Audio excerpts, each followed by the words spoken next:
Pessoal, então voltando aqui para a etapa 4, que é o plano de ação da esfera de contatos da Consultinal.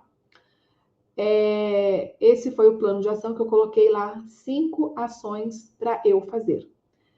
O que você vai fazer? A mesma coisa, você vai colocar as ações que você vai fazer. E aí, uma coisa bem bacana que eu falo é esse daqui, quando. Gente, coloque data, tá? Então, quando eu vou marcar 1 a 1 com contadores estratégicos? 25/8. Então, até dia 25/8, eu tenho que estar com uma agenda já definida aqui de pelo menos 2 contadores. E aí, o que eu posso fazer? Eu posso criar uma outra ramificação aqui e colocar 25/8, 25/9, porque todo mês eu preciso fazer isso, tá? Quem poderá me apoiar? Membros do BNI, a CIPA, parceiros de RP. Ou eu mesmo pegar o telefone e ligar lá nos escritórios de contabilidade, falar do meu trabalho e agendar um café com essa pessoa, chamar essa pessoa para tomar um café comigo, tá? Aqui na 2, marcar 1 a 1 com advogados empresariais. Quem poderá me apoiar? Grupo BNI e grupos de empresários locais. Tá? Quando? Também coloquei aqui uma data. Eu posso colocar todo mês, eu posso criar uma cadência aí para poder fazer essas atividades, esses agendamentos.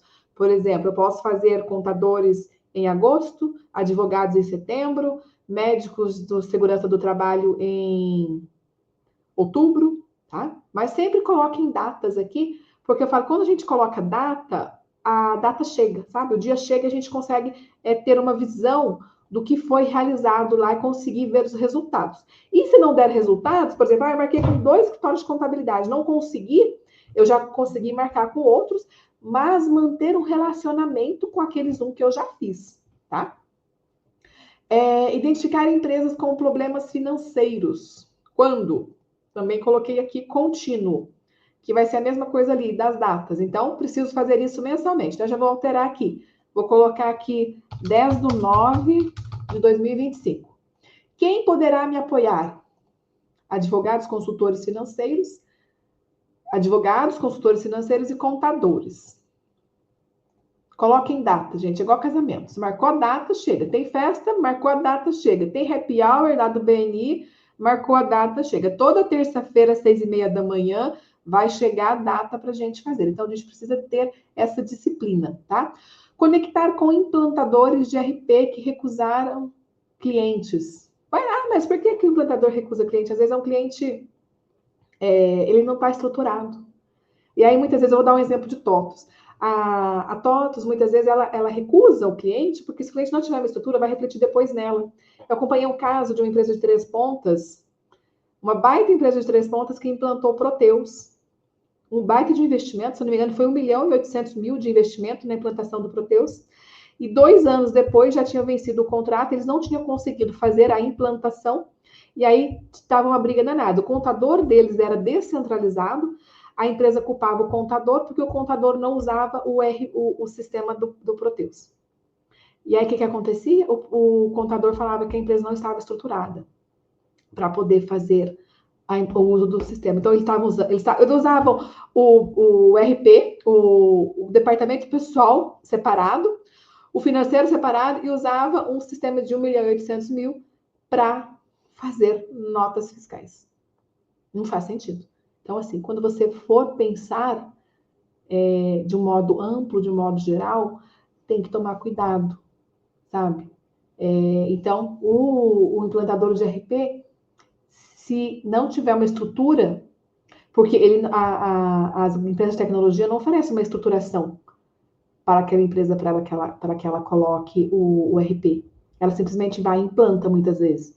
E depois reflete lá nela, dá um churn lá, o cliente cancela o RP. E a gente sabe que muito acontece isso. Eu já vi casos aí de cliente que migrou da TOTOS para a SAP, pagando, sim, valores exorbitantes, porque não tinham a assistência que precisava ter, e aí acabou criando um outro problema, porque não tinha processos implantados. E, gente, a gente vê muito isso, tá? Então, quem poderá me defender aqui, tá?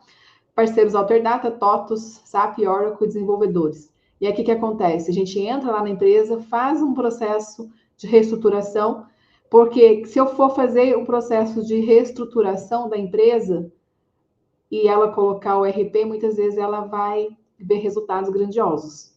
Porque os meus processos precisam estar alinhados com o meu RP, tá? Então, isso aqui é muito bacana, tem bastante cases aí sobre isso, é uma parte que eu adoro fazer. Mapear empresas com rotatividade ou falha no comercial. Quando? Contínuo também. Identificou que tem, mas aqui eu vou colocar data para poder deixar lá, igual lá de cima, eu vou colocar 20/9/2025, mas vai ser contínuo, tá? Quem poderá me defender aqui? Headhunters, RHs, agências de marketing. E aí, novamente, ter processos bem definidos faz com que uma empresa ela se torne competitiva, tá? E aí ela gera negócios para toda essa esfera que está ali centralizada. Então, você entra, né, a Consultinal entra com uma consultoria, entra com o processo de reimplantação de projeto lá de reestruturação, pode entrar depois com a reestruturação de um ERP que a empresa já utiliza, ou a substituição por um outro ERP que se enquadre melhor ali na estrutura da empresa, mas esse processo ele vai ser feito de forma estruturada para mitigar erros, mitigar estresse, tá? Por exemplo, a questão do marketing também. Se a empresa não tem, ela vai precisar. Gente, hoje em dia, eu já falei nos vídeos anteriores, hoje em dia uma empresa sem marketing, ela não é nada, tá? Advogados vão entrar, eles podem entrar antes ou entrar depois. Então, você pode mapear, tá? O que ele vai atender. Um advogado empresarial, um advogado tributário, tá? Então, tem bastante coisa para fazer, para ser explorada aqui. E outra coisa que é importante, marcar 1 a 1, novamente, não é somente com a rede do BNI. O 1 a 1 é com todos os parceiros estratégicos do seu empreendimento. Ok? Pessoal, obrigada e até o nosso próximo vídeo aí.